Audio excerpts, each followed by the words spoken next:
الله نور الله لا إله إلا الله ألف الله نور الله لا إله إلا الله ألف الله نور الله لا إله إلا الله ألف الله نور الله لا إله إلا الله ألف.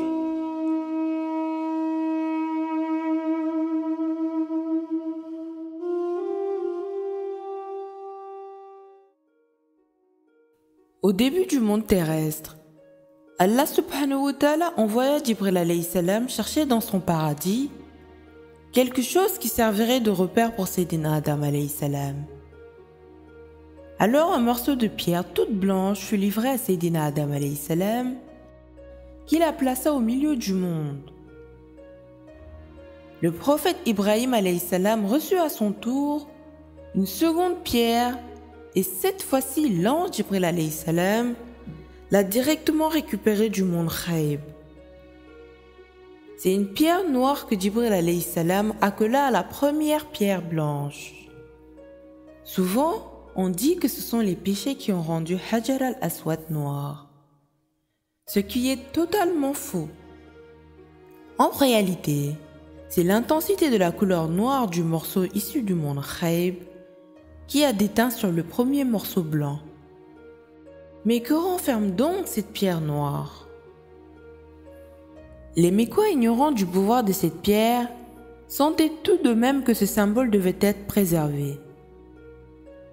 Le prophète sallallahu alayhi wa sallam disait que c'est la main d'Allah subhanahu wa ta'ala. En réalité, la pierre noire renfermait 3 essences mystiques, des lumières divines appartenant au meilleur des êtres créés, le prophète Sayyidi Ahmed sallallahu alayhi wa sallam, la miséricorde divine. Une seconde essence mystique appartenant au suprême superviseur du pouvoir spirituel, le khatmiya du prophète sallallahu alayhi wa sallam, Maulana Cheikh Ahmad Tijani Sharif radiyallahu ta'ala anhu. Et la troisième essence mystique, à la personnalité la plus importante du dernier siècle, le bien guidé d'Allah subhanahu wa ta'ala, l'imam al-Mahdi al-Muntazar. Rappelez-vous, le prophète sallallahu alayhi wa sallam a aidé les tribus de la Mecque à replacer la pierre sacrée après un violent incendie qui avait détruit la Kaaba. En effet, c'était toute une organisation d'Allah subhanahu wa ta'ala pour que le prophète de l'islam récupère la lumière divine qui compléterait son âme de Rasulillah. C'est ainsi que démarra quelques années plus tard la mission du prophète Muhammad sallallahu alayhi wa sallam. Il avait près de 40 ans. Lors de son pèlerinage à la Mecque, Maulana Cheikh radiyallahu ta'ala anhu récupéra également son essence mystique enfouie dans la pierre. Et lorsqu'il fut prêt à l'âge de 40 ans, la Tidjaniya commença à inonder la terre de lumière. Sur le tableau de classement des tariqas à Khaib, la tariqatul Haq, la voie spirituelle du prophète sallallahu alayhi wa sallam, la Tidjaniya, dirigée par Maulana Cheikh radiyallahu ta'ala anhu, est la première. L'imam al-Mahdi, âgé de 36 ans, est également venu récupérer l'essence mystique de sa noble âme. Depuis 700 millions d'années, cette essence mystique tournait dans Hajar al-Aswad en faisant le zikr du Ismullah Azam, le 100e nom divin. Un jour de Arafat, une lumière escortée par des anges est apparue dans le ciel.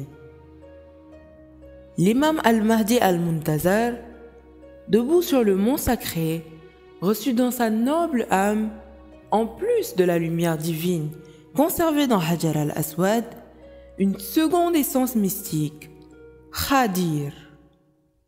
Rappelez-vous, Khadir, cet élu d'Allah subhanahu wa ta'ala qui chemina quelque temps avec le prophète Moussa kalimullah pour lui enseigner une science exceptionnelle. Ainsi, la dernière mission universelle pourra démarrer quand le Mahdi aura 40 ans. Il sera alors prêt pour revivifier l'islam, rétablir la justice et montrer au monde entier la puissance sans égale de Maulana Cheikh Ahmad Tijani Sharif radiyallahu ta'ala anhu.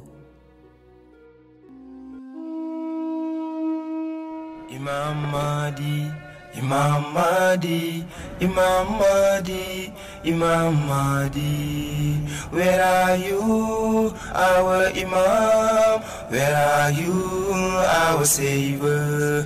Where are you, our Imam? Where are you, our Savior? Imam Mahdi, Imam Mahdi, Imam Mahdi, Imam Mahdi.